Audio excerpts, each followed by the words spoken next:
Hola, my name is Pamela. Welcome to my channel. Today I will talk about...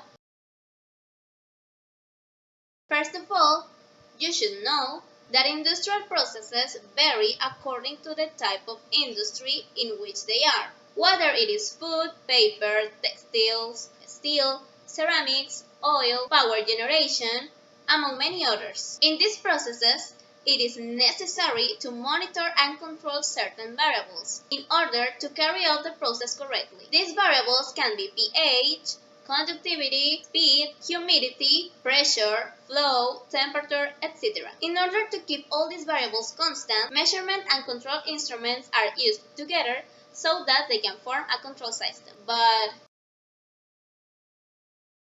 according to the industrial engineer and Dr. Antonio Creusole, in his book Industrial Automation, it is the one that compares the value of the variable or condition to control with a desired value and takes a correction action according to the existing deviation without the operator intervening at all. Many will wonder, what? Well, what the doctor meant was that what a control system does is compare the variable you want to control with a desired value. But if the variable you want to control changes, then the system takes care of correcting that change and making the variable to have the same desired value again. Control systems can be open and closed.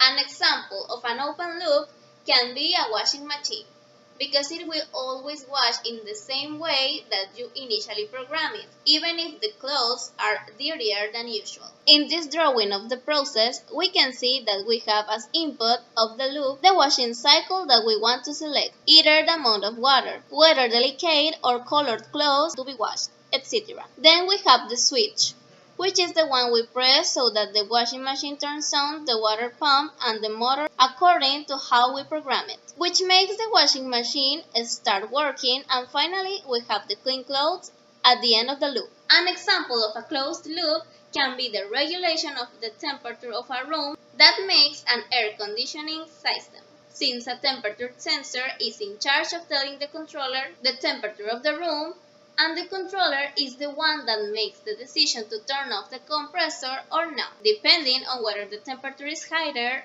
than the set point, which is the temperature that we set with the control. The drawing of this process would look like this.